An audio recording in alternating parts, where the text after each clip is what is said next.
Olá pessoal, sejam bem-vindos a mais um podcast CBO.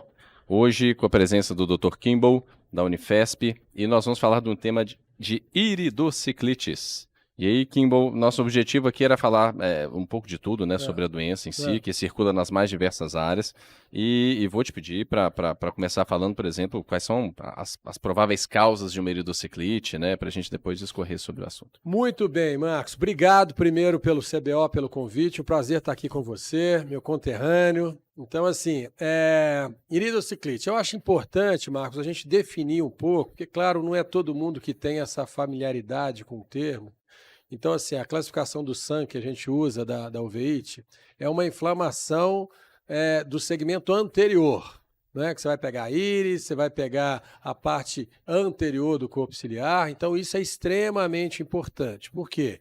Aí nós estamos falando de uma uveíte anterior. Porque a partir do momento que anatomicamente você vai para o fundo do olho, você começa a ter uveíte intermediário e uveíte posterior. Perfeito. Diretamente na sua pergunta, que eu acho interessante, Marcos, assim, nos últimos anos, com o desenvolvimento da avaliação multimodal da oftalmologia, a gente começa a notar, então, o primeiro ponto que eu acho interessante a gente colocar, Marcos, que as uveites anteriores hoje a gente entende como acometimento posterior também. Então, os exames mais sensíveis mostram que você tem inflamação no segmento anterior, mas no segmento posterior você vai ter alteração no OCT, você vai ter alteração numa eletroretinografia. Então, isso é importante. Às vezes você precisa fazer um exame de contraste para ver o aparecimento de um processo subclínico no segmento posterior. Ou seja, a primeira informação importante não é tão simples quanto possa parecer, e a investigação tem que ser global, né? Aliás, Marcos, tudo na medicina que a gente tenta simplificar, porque a gente não aprofundou no conhecimento. Perfeito. E o conhecimento você tem que estudar e a gente tem aprendido isso. Então, vamos lá. E aí, não sendo tão prolixo, né, indo no seu tópico que é extremamente interessante, as causas. Até o final dos anos 90, o começo dos anos 2000, a gente tinha, na grande maioria das vezes, no segmento, no atendimento terciário que eu participo, né, um ambulatório da Unifesp e tal, da Escola Paulista de uveíte, a gente tinha muita uveíte idiopática. Então, assim, para a gente tentar explicar isso melhor, você não tem causa definida. Você vai afastar todos os processos infecciosos, os processos tumorais, e vai ficar com aquela interrogação que essa uveíte, essa iridociclite, que é do segmento anterior, não tem uma causa. A partir do momento que a gente começa com a avaliação do ponto de vista da biologia molecular, ou seja, Marcos, a gente fazer PCR, ter a possibilidade de fazer PCR no segmento anterior, no aquoso. A gente começa a achar muita coisa que antes o diagnóstico era de uma iridociclite idiopática. Perfeito. Então, assim, do ponto de vista prático, o paciente que chega para você com inflamação do segmento anterior, então exame completo, claro, muito na sua área, a gente sempre fica, eu pergunto direto para os residentes, pressão do paciente, porque você sabe as repercussões, os glaucomas secundários em função disso, né? Então, isso é fundamental. Então, assim, a primeira coisa é afastar as doenças infecciosas. Mas antes disso, Marcos, um fundamento básico, não só da oftalmologia, mas de toda a medicina, uma anamnese bem feita. O uveíte é 70% anamnese bem feita. Então, na anamnese, você pode direcionar o seu raciocínio clínico em função disso. Então, você tem que, sim, entre aspas, perder tempo com o seu paciente. Perder tempo é perguntar ativamente para o seu paciente. Por exemplo, o paciente jamais vai pensar que uma doença no joelho, no tornozelo articular, poderia ter uma repercussão no olho. Então, você tem que perguntar ativamente isso para o paciente, porque ele vai falar, doutor, eu não comentei porque eu achei que não tinha nada a ver. E não é isso. A gente, como médico oftalmologista, sabe dessa inter-relação. Então, das causas, a gente tem que afastar as infecciosas, então o screening que a gente faz em todos os pacientes. E aí, na uveíte anterior, é uma das iridociclites, é uma das poucas uveites que o fator genético influencia muito num marcador de superfície que a gente chama de HLA-B27. Então, HLA-B27 é um preditivo para a doença. Ele não define a doença, mas ele te dá uma dica, principalmente nos pacientes masculinos. Aí começa uma coisa interessante, que são HLA-B27 que tem iridociclite, tem um prognóstico pior. Então, você começa até a inferir o prognóstico para esses pacientes. Claro. Então, isso é bastante interessante do ponto de vista prático. E aí, uma vez afastado essas causas infecciosas, você já fez a anamnese do seu paciente, você começa a tentar identificar uma doença sistêmica. Ele tem uma doença intestinal, ele tem uma doença cutânea, neurológica, articular. Doença inflamatória. Inflamatória, né? Então, assim, hoje existe uma diferença, Marcos, é muito interessante isso, das doenças autoimunes e das doenças autoinflamatórias, né? Mas isso é um outro podcast, para a gente, se a gente entra nessa seara, a gente vai para outro lado. Então, só te falar o que na literatura nos últimos 15 anos começou a aparecer mais. É o CMV.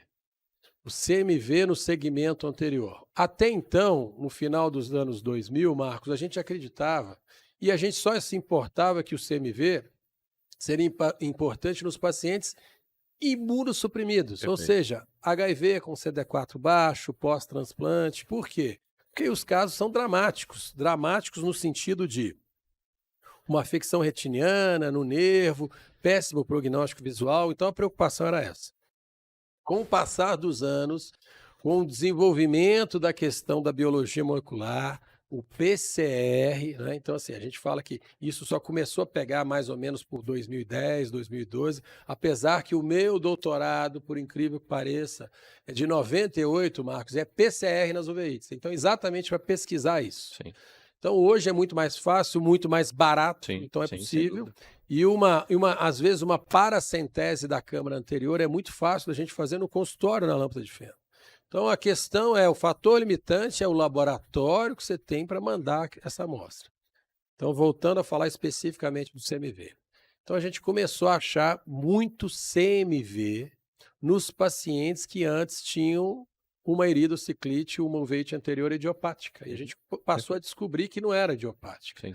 Diferentemente, isso interessa muito a sua área, que é o glaucoma, a questão da ceratoveite herpética, por exemplo. Que aí a primeira coisa que acontece é o quê? Um aumento da pressão, não é? Uma atrofia de íris, aquele aspecto dos PKs, aquela córnea. Então, assim, a história do paciente. Então, assim, é um pouquinho diferente, porque o processo inflamatório, Marcos, do CMV é muito mais indolente.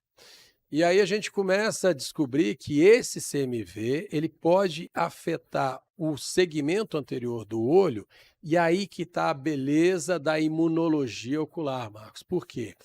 O segmento anterior do olho é um segmento do privilégio imunológico.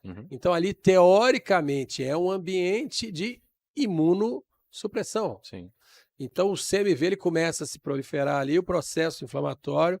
E aí o mais legal disso tudo é aquela uveíte anterior que você fica tratando, não melhora, que você desconfia, diagnóstico diferencial do herpes, aí você dá o aciclovir e o aciclovir não funciona para o CMV. O CMV precisa do ganciclovir. Então, são umas uveites que às vezes o paciente ficava até desanimado, porque sempre era o mesmo tratamento, com midriático, com corticoide tópico, mas hoje a gente... Fica um quadro recorrente, né, e que vai se exato. agravando, porque Exato. você vai usando corticóide, vai usando Exato, medicação, e depois você exato. começa a ter alterações secundárias. Aí a gente vai cair no glaucoma, Isso. vai cair na catarata. Então, assim, é aquele paciente que nunca melhora, que volta no consultório, que fica desanimado, que perde o interesse, às vezes, pelo tratamento. Ou pior, Marcos, é aí que a gente vê muito, o paciente começa a se automedicar. Porque eu costumo falar para os residentes que, assim, eu não sei a sua opinião, mas eu acho que o tanto que tem o controle no Brasil do antibiótico, devia ter do corticoide. Não tenho dúvida. O corticoide é muito, assim, agressivo em termos de efeitos colaterais, entendeu? Para a gente do glaucoma, o tópico é uma tragédia. É uma tragédia. Deveria ter um uso, uma venda controlada. Então, assim, o paciente é barato, ele compra em qualquer farmácia, não precisa de receita praticamente. E outra, a gente sabe que, de imediato, é a melhor droga que existe. Você tem um processo inflamatório, você tem dor, você tem hiperemia, uma gota de corticoide, o paciente acredita muito nesse medicamento. E às vezes, para você falar, muito na sua área do glaucoma, às vezes que o glaucoma silencioso, na hora que você pega o paciente, ele tem escavação de total e campo tubular e ele é assintomático, Sim. não é? Então, assim... O Kimbo, do ponto de vista prático e pensando para quem não é da especialidade, né? Sim. Porque tem alguma diferença? Pô, o paciente chegou ali, aquele quadro inflamatório anterior e tudo mais, assim. Tem algum ponto-chave que eventualmente te faça de imediato pensar, pô, isso aqui deve ser infeccioso, isso aqui é inflamatório. Dentro do infeccioso, se é mais um herpes ou um citomegalo. Tem alguma coisa nesse sentido Sim, que chama tem. atenção? Uma dica prática, assim, para Ótima quem? Para o pergunta. generalista ou para o não especialista? Ótimo, Marcos. Então, assim, mais uma vez, o herpes é muito mais frequente, claro que eu estou te falando das... Mas tem um aspecto que é bastante interessante, é o aspecto dos PKs, precipitados seráticos do CMV. Uhum. Tem um PK que chama-se PK sentinela, que ele é um PK mais do padrão granulomatoso, que a gente encontra isso no CMV e não encontra na ceratite herpética. Perfeito. Então, assim, e o CMV não aumenta a pressão como o herpes, e o CMV não dá atrofia setorial como dá o herpes, Uhum. e o CMV não dá alteração de sensibilidade da córnea. Então, sim, tem essas dicas, mas assim, mais uma vez, claro que eu estou falando das exceções que a gente tem que pensar, mas ainda se acredita que por volta de 40% a 45% das uveites anteriores das iridocyclites são idiopáticas, realmente, a gente ainda não chegou no diagnóstico. Mesmo porque, Marcos, é interessante, como eu te falei no começo, né, do nosso papo aqui, no serviço terciário chegam os pacientes que estão complicados. Mas a maioria dos pacientes não tem diagnóstico de iridociclite. Por quê? Porque teve uma crise uma vez ou outra, foi num colega oftalmologista que identificou uma conjuntivite, e aí dá um Zipreg, um Vigadexa, Sim, por exemplo. associação. Ele vai melhorar por causa do corticoide e pronto. Ele não vai ter na cabeça que ele teve uma iridociclite, sim que ele teve uma conjuntivite que melhorou. Só que aí começa a ser recidivante e tal, começa a complicar. Pouquinho, a gente tem um tempo agora ainda para falar do tratamento, né? Sim. Assim, então vou te pedir para ajudar a gente com relação a isso, né? Por exemplo, no caso das infecciosas, né? Ou das inflamatórias, como que deve ser essa rotina de tratamento? Quais as subespecialidades que devem ser envolvidas também nesse tratamento? Boa, porque aí agora eu acho interessante, Marcos, a gente citar muito a uveíte relacionada ao HLA-B27, né? Então, assim, a gente tem a oportunidade de trabalhar muito com o pessoal da reumatologia, né? Então, assim, principalmente em criança que é assintomática. Então, criança, às vezes, você põe na lâmpada de fenda, você vai ver 3, 4 cruzes de célula aí, a criança tem relativamente uma visão boa, e não tem queixa, e às vezes não tem o olho vermelho, e você tem que abordar essa criança. Então, sim, o tratamento na reumatologia, quando você tem essa associação e quando você está procurando uma doença reumática, o fato de você ter um processo inflamatório ocular já é uma doença reumatológica mais grave. Uhum. Então, você tem que ter uma abordagem mais grave para esses pacientes. Sim. No caso de criança, claro, inicialmente você pode dar corticoide, MTX, metroxato, mas assim, é uma paciente que tem grande chance de evoluir para um biológico anti-TNF. Sim. Então aí você fala assim, bom, mas aí só tem o olho? Mas é um risco grande e você tem que abordar dessa forma. Claro, aí na anamnese você descartou, você não acha que é doença reumática e tal, as infecciosas. Então, hoje, né, Marcos, e não é de hoje, aliás, no Brasil, a questão da tuberculose, a questão da sífilis. Perfeito. Então, assim, você tem que descartar isso de todas as maneiras. Então, assim, o exame é extremamente importante para você poder até ser mais agressivo no tratamento. Veja bem, a grande maioria das iridociclites, você consegue, Marcos, tratar topicamente. Você não precisa de medicação sistêmica em função disso. Visão boa, sem comprometimento da visão, um relativo processo inflamatório, você vai usar um corticoide tópico e você vai usar um midriático. Prestando atenção muito na sua área, que você é especialista, que às vezes 30% dos pacientes pode ser os pacientes steroid responders. Então ele vai desenvolver uma pressão elevada com o uso do corticoide. E aí é o risco. Então, é o paciente que você tem que acompanhar, que tem que voltar no consultório para você medir a pressão do paciente. Porque, às vezes, essa elevação da pressão, e aí, mais uma vez, é outra história, né? De hipertensão com glaucoma, se tem dano na fibra nervosa, a gente sabe que tem hoje, antes era muito mais, né? Fala assim, não, o paciente só aumentou a pressão uma semana, um mês, então ele não tem. Então hoje não, muito.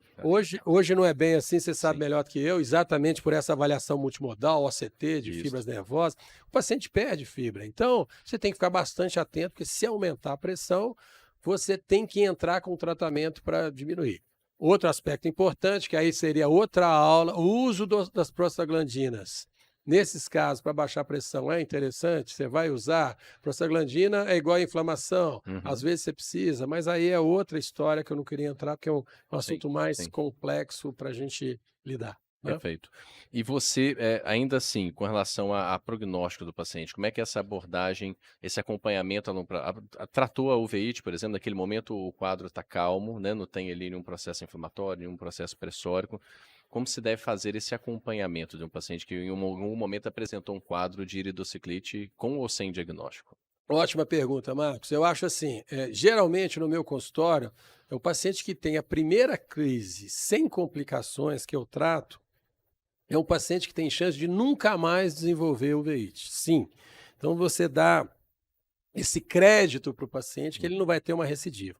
Mas o paciente que já teve várias crises, ficar extremamente atento à questão do glaucoma secundário, porque aí, dependendo dessa iridociclite, se ela é sinequiante, você vai precisar avaliar o ângulo desse paciente para ver se tem goniossinéquia.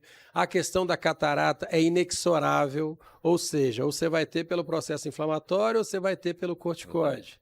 Então, assim, e hoje aquilo que eu te falei, se a gente começa do ponto de vista multimodal, fazer uma angiofluo, fazer um OCT, fazer uma pesquisa mais detalhada do segmento posterior, você vai ver a alteração no segmento posterior também. Então, se tiver alteração, então respondendo objetivamente a sua pergunta, se tiver alteração no segmento posterior com comprometimento da visão, é um paciente que você tem que estar muito mais atento, porque esse paciente pode evoluir pior, entendeu? Então, isso é...